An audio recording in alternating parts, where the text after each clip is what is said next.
Voici le pourquoi d'Adrien Courrouble. Bonsoir Adrien, bienvenue en direct dans l'EDG. Bonsoir. Comment ça va? Ça va. Ça va? Ça va. Ça va moyen? Ça va moyen. Pourquoi? Parce qu'on va parler d'une thématique importante. Ah, bien sûr. Change de sujet évidemment, on parle de thématiques importantes où les matchs s'accumulent. On parle beaucoup à chaque fois de la thématique physique par rapport aux matchs qui s'accumulent, mais nous on va plutôt parler de la thématique mentale. Joueurs et entraîneurs au bout du rouleau, pourquoi il faut savoir couper? C'est important de couper, Greg. Avec un joueur barcelonais qui a décidé de couper quelques jours. Ronald Araujo, capitaine de cette formation barcelonaise, qui a pris un carton rouge contre Chelsea il y a une semaine en Ligue des Champions. Et depuis son carton rouge face à Chelsea, eh bien, il n'est plus là au centre d'entraînement du FC Barcelone. Explication avec notre correspondante sur place, Tracy Rodrigo. Le joueur explique qu'il n'est pas prêt à jouer, qu'il ne se sent pas apte mentalement à jouer. Ce carton rouge reçu face à Chelsea lui a donné un coup au moral. Et il faut dire que l'environnement autour de lui n'a pas aidé, puisque ce n'est pas la première erreur de Ronald Araujo, ce n'est pas le premier carton rouge de Ronald Araujo dans un match important. Tout le monde se rappelle du match face au PSG en quart de finale de Ligue des Champions. Et c'est vrai qu'en tant que capitaine, ce type d'erreur qui se répète passe mal. Donc il a reçu pas mal de critiques. Et mentalement, du coup, c'est un coup dur pour lui. Le club lui a dit qu'il avait tout le temps pour se remettre. Et du coup, hier, conférence de presse de l'entraîneur barcelonais, Hansi Flick, qui a joué la transparence avec les journalistes. With Ronald is not ready at the moment. It's a private situation, okay, and I don't want to say more. And please also respect it. I think this is what I want, what I can say and what I want to say, okay. Le président du FC Barcelone, Laporta, a aussi tenu à s'exprimer dans un communiqué. Il a apporté son soutien. Je tiens à encourager et à défendre Araujo. Il a été vivement critiqué et c'est injuste. Il se donne à fond sur le terrain. Il est notre capitaine. Il doit maintenant surmonter cette épreuve car c'est une personne très émotive avec des sentiments profonds. Il traverse une période difficile et je veux lui dire que nous sommes à ses côtés, qu'il doit aller de l'avant car ici, on gagne et on perd tous ensemble et personne n'est seul responsable des défaites ou des victoires. Alors, c'est bien de la part du club de vouloir jouer la transparence. Et c'est fou à quel point ça contribue à changer aussi les mentalités et le regard à l'extérieur.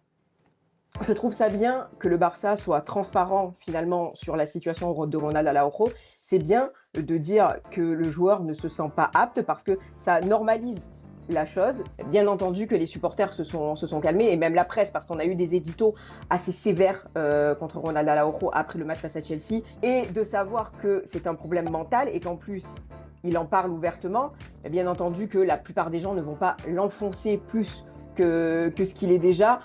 On a eu Pierre Gauthier, un préparateur mental, au téléphone avec Arthur Girand aujourd'hui. Il connaît bien cet environnement-là, il accompagne des athlètes et il sait à quel point le sportif de haut niveau, être sportif de haut niveau, c'est devoir apprendre à gérer plusieurs paramètres. Physiquement et psychologiquement, mais il y a l'augmentation des attentes, de la pression, ça peut être ça aussi. On a l'impression que ces athlètes à qui on demande de plus en plus d'un point de vue physique et psychique, en plus, ont de moins en moins le droit de rater, de ne pas y arriver, de ne pas être bon. On attend d'eux qu'ils soient parfaits tout le temps. Ça tend de plus en plus le système à tout point de vue, quoi. Et ces troubles-là, ils sont fréquents également selon la FIFPro, le syndicat mondial des joueurs de foot. Entre 20 et 35% des footballeurs pro rapportent des troubles de santé mentale, donc ça peut être dépression, crise d'angoisse, etc., au cours de leur carrière. Et puis au-delà de ça, en sortant même du sport, comme vous, comme moi, comme tous autour de ce plateau, on a une vie à côté. Ça peut être lié à sa gestion du stress de l'événement. Il peut y avoir des paramètres personnels, des deuils, des séparations, des choses comme ça. C'est difficile à gérer. Ça peut être un environnement pas aidant ou toxique. L'athlète doit sentir qu'il y a un trop-plein. Alors, bien évidemment, dans ces cas-là, il faut souffler, quoi. Alors la fraîcheur, c'est une problématique qu'on rencontre au Paris Saint-Germain en ce moment. Cette semaine, pas de Ligue des Champions. Luis Enrique, il a décidé quoi? D'accorder 3 jours de repos à son effectif. Repos total. On a sorti un extrait du Parisien qui date d'hier. Luis Enrique considère cette période comme essentielle pour permettre aux joueurs de revenir avec davantage de fraîcheur physique, mais il met surtout l'accent sur l'importance d'une déconnexion mentale chez ces hommes pendant ces 3 jours et demi. L'Espagnol espère les voir s'aérer l'esprit, changer d'air et prendre leur distance avec le foot afin de revenir avec le plus d'envie possible avant d'aborder la dernière ligne droite de l'année. Il faut dire quand même qu'avec la Coupe du Monde des clubs qui s'est terminée mi-juillet, avec la Super Coupe d'Europe qu'ils ont dû disputer début août, ils n'ont quasiment pas eu de vacances. Les Parisiens, ils ont eu 22 jours de vacances alors que le minimum recommandé par la FIFPro sur une saison hors saison en cours, c'est 28 jours. Les Parisiens, ils ont eu 22 jours et c'est même pire pour Chelsea ou le Real Madrid qui n'ont eu que 20 jours. Maintenant, l'important aussi, et ça c'est compliqué, c'est de faire comprendre aux joueurs eux-mêmes que c'est important pour eux, pour leur carrière, de savoir couper, de savoir déconnecter. Pour être au top de ses performances lors d'un événement important, il faut une forme de fraîcheur. Il faut bien évidemment de l'entraînement, hein, et se préparer, ça c'est une certitude, mais il faut une forme de fraîcheur. Et ce que je leur dis, c'est que le repos fait partie de l'entraînement et de la préparation. Il faut arriver à comprendre ça, de planifier des périodes de travail et des périodes de repos est fondamental.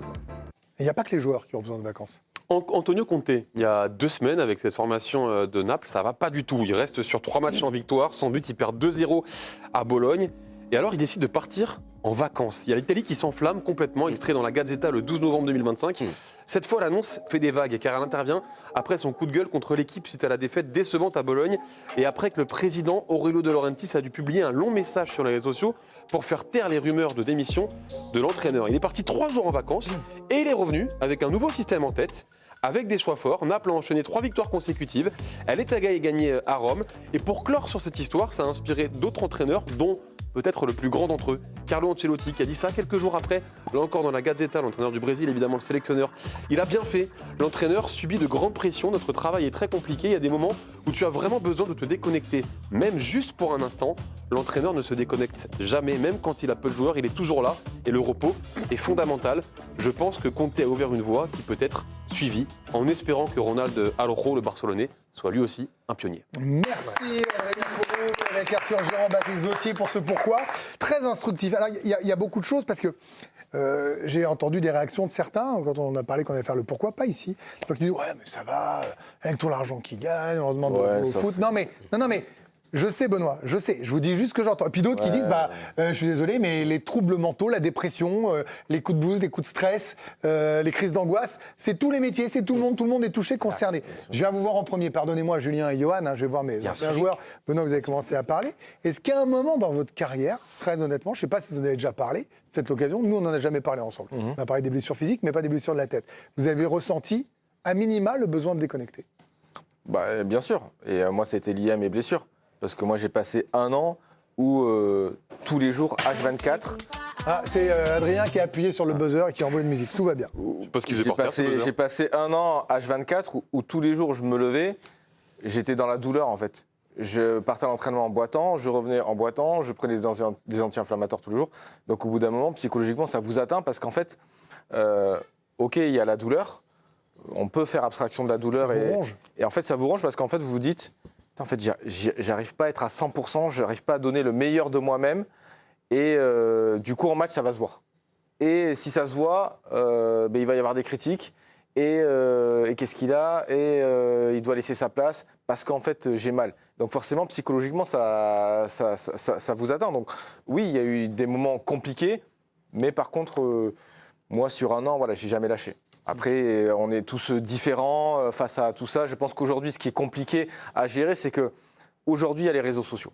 Oui. Si on est étanche à tout ça, pas de souci. Si on est sur les réseaux et que face à la critique, on est fragile, ça devient compliqué pour le joueur. On regarde. Souvent, l'entourage vous dit « ne regarde pas ». Il y en a certains, ils y vont, ils regardent, et ça vous touche, et après, c'est un engrenage. Et je voudrais pas que tous, vous avez raison, hein, je ne conteste pas, tout soit sur le dos des réseaux. C'est aussi le cas des émissions. C'est-à-dire que les émissions quotidiennes qui débriefaient comme la nôtre n'existaient pas aussi à votre époque. Il fallait attendre des émissions 1 fois par semaine, que ce soit On refait le match, ou les spécialistes, ou ce que vous voulez. Voilà, il y en avait peu, comme ça s'est développé, comme le nombre de chaînes, comme le nombre d'anciens joueurs devenus consultants ou de journalistes. Donc tout ça est devenu un écosystème qui a grandi, qui a grossi, donc les joueurs étaient davantage sous pression. Il y a aussi les paris sportifs qui sont arrivés. Enfin, je veux dire, c'est devenu vraiment un écosystème plus que du résultat. Ludo Bragnac, question pour vous, est-ce que vous comprenez Araujo?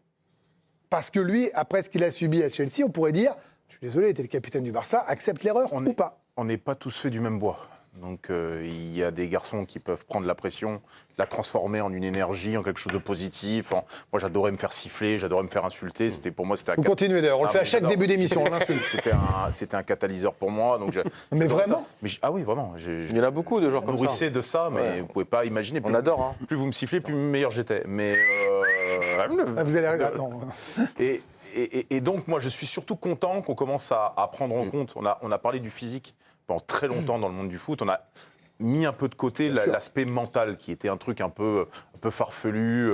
Aujourd'hui, quand tu vois que Luis Enrique arrive avec son staff où il y a des coachs mentaux à l'intérieur, et que tu vois que la première année, tout de suite, bim, tu bascules dans quelque chose de différent, tu te rends compte à quel point la tête, en fait, elle est importante dans ce métier-là. Donc, je peux comprendre du surplus. Après, je connais trop bien mon monde. Je connais trop bien ce monde-là. Tu deviens une proie après. T'es un faible. Alors, ici, on va se dire, ouais, il a bien fait. Quand tu vas revenir dans l'équipe, C'est coéquipier? Ah ouais, je vous le dis, la confiance, elle n'est plus la même. La confiance, tu regardes il y a une évolution à faire à ce niveau-là, mais c'est comme des joueurs qui auraient pu être homosexuels et qui n'ont jamais voulu parce que le monde du foot est tellement dans la virilité, il faut être le meilleur, il faut être le plus fort, c'est la jungle, le vestiaire, c'est la jungle. Quand tu avoues à demi-mot une faiblesse comme ça, eh ben, t'es une proie après. T'es une proie, il n'y a que des requins dans les vestiaires. Au sein même de votre club. Oui. Là, vous ne me parlez pas de ceux qui sont à l'extérieur. Il y a la concurrence, il y a les machins, il y a les contrats pubs, il y a les si. Il n'y a pas de cadeau dans un vestiaire. Il y a zéro cadeau. Il peut y avoir des amitiés comme ça, ça peut. Mais en fait, t'es en concurrence. À Ronaldo, il doit y avoir d'autres joueurs qui veulent lui prendre sa place, qui veulent jouer à sa place, parce qu'il y a des contrats à renégocier, il y a des primes, il n'y a pas de cadeau. Donc tu fais front ensemble, mais là, pour moi, même à son entraîneur, ton entraîneur, tu dis, attends, il va pas craquer là pendant le match Ça dépend en fait comment Flick va le prendre. Là, je trouve que sa conf de presse, que ce soit le président et Flick, est plutôt bonne. Moi, je pense qu'il va aller dans le sens de Arroyo pour l'aider, parce que ça reste quand même un joueur important du Barça, même si en ce moment, effectivement, c'est compliqué pour lui, que ce soit en Champions League Gros et match qui arrive, contre tu le mets en tant qu'entraîneur. Mais je je pense que Flick va savoir quand il va pouvoir le Après, mettre. s'il revient plus fort, Moi, il sera plus une proie, hein. je pense que Flick, c'est un entraîneur qui peut comprendre ça. Il y a certains entraîneurs que j'ai connus, dont je ne citerai pas, je pense qu'il aurait mis de côté. Je pense que Flick a cette intelligence de comprendre ça et de l'aider pour qu'il redevienne plus fort. J'ai très peur pour Arroyo. Oui, mais moi, je l'entends, et c'était vraiment très bien tout ce que vous m'avez dit tous les deux. Et là, j'ai noté ce que vous me dites dans le vestiaire, vous savez mieux que nous, évidemment. Mais en même temps, je me dis que si ce garçon qui a déjà fait des erreurs, notamment contre le PSG, qui est souvent... Le problème, c'est qu'au Barça, quand vous faites une erreur, vous avez tous les sociaux, vous avez tout le monde. C'est un club qui est aimé mondialement et c'est plus compliqué. Julien, Johan, là, on parlait aussi du PSG, avec Luis Enrique qui donne 3 jours. Là. Est-ce que vous êtes surpris, Johan, que Luis Enrique donne 3 jours maintenant, ou vous dites bravo? Non, c'est un mouvement de fond. Et d'ailleurs, merci Adrien, évidemment, pour cette thématique qui est bouleversante, très touchante. C'est vraiment un cheval de bataille pour moi, la charge mentale. Alors, l'argument tout de suite, oui, mais ils gagnent de l'argent, donc ils doivent se taire. Bon, alors déjà, on oublie, l'argent n'a jamais fait le bonheur. Tu peux avoir 3 millions sur ton compte, si t'es malheureux, t'es malheureux. Et moi, jamais je n'aurais voulu être footballeur professionnel. J'ai un respect infini pour les athlètes de haut niveau, pour les sportifs professionnels. C'est pas normal de commencer à travailler, avoir une vie active à 11 ou 12 ans. C'est pas normal d'avoir une première mort à 30 ou 31 ans ou 32 ans, souvent dans les états cabossés. Il y a qu'à voir le nombre incroyable de dépressions des sportifs quelques années après leur carrière, un nombre incalculable de joueurs, de sportifs ruinés de 3 ans après la fin de la carrière. Ils ont une vie anormale. Et nous, dans la vie, en général, à 30-32 ans, tu commences à être heureux, tu commences à être épanoui. Eux, à 32 ans, ils doivent avoir leur premier mort. Ils se retrouvent seuls du jour au lendemain. Ils n'ont plus de vestiaire, ils n'ont plus la vie en communauté, ils n'ont plus l'adrénaline, ils n'ont plus un objectif et ils doivent se réinventer. Ils sont au pied de leur lit, ils doivent se réveiller et ils n'ont rien à part un énorme gouffre. Donc déjà, sauf les énormes stars qui, du coup, sont des contre-exemples. On se dit, ah bah regarde, ils y arrivent tous, mais ceux qui deviennent ou consultants ou superstars ou qui ont monté un business, c'est 2-3% et encore, je pense que mon pourcentage est trop élevé. Et il y a une star d'équipe de France qui est passée par là. Hein. Oui, Johan parlait de dépression et Samuel Umtiti, champion du monde 2018, retraité depuis septembre, s'est livré comme il ne l'avait jamais fait auparavant, justement à propos d'une dépression qu'il a traversée après la Coupe du Monde en Russie. Il a dit, je pouvais plus sortir de mon lit, j'arrivais plus à voir de monde. Des confidences dans un documentaire intitulé Tête plongeante, faire équipe pour la santé mentale. Un documentaire avec 5 champions du monde. Il y a aussi Varane, Sidibé, Matuidi ou encore Giroud qui en parlent. Un documentaire qui sera disponible ce soir sur le site L'Équipe dès 21h15. Et Samuel Umtiti, en plus, a accordé un entretien exceptionnel à L'Équipe aujourd'hui, où il évoque l'importance de parler. Et surtout, quand on reste seul, qu'on n'en parle à personne, je pense qu'on a du mal vraiment à mettre les mots dessus. Et c'est pour ça que j'incite les gens vraiment à en parler, à prendre ce temps-là. Et c'est bien pour ça qu'on a fait ce documentaire. Voilà, c'est vraiment bien. Allez regarder. Vraiment, c'est très fier de pouvoir vous proposer ce type de documentaire dans le groupe L'Équipe, évidemment. Julien, vous avez côtoyé beaucoup de joueurs, vous avez commenté des matchs au plus près, vous les avez vus, Vous avez vu des infos exclusives, parfois sortis des trucs, parfois pas sortis, par respect, ce genre de choses. Vous êtes surpris par ça ou pas? Je suis surpris positivement par le fait qu'on puisse en parler d'ailleurs. C'est nouveau. C'est nouveau. D'une part, c'est bien, je trouve, d'un point de vue personnel pour les individus qui peuvent, de ce fait, individuellement aller mieux, se donner le temps d'aller mieux.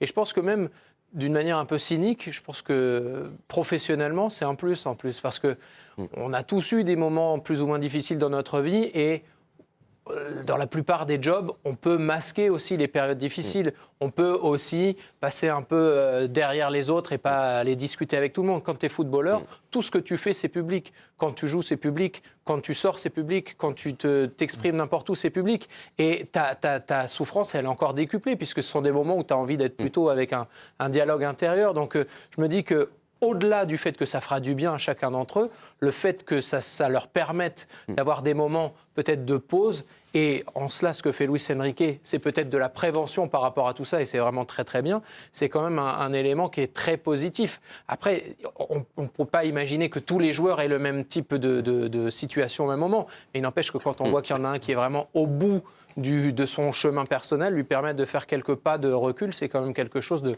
très précieux, oui.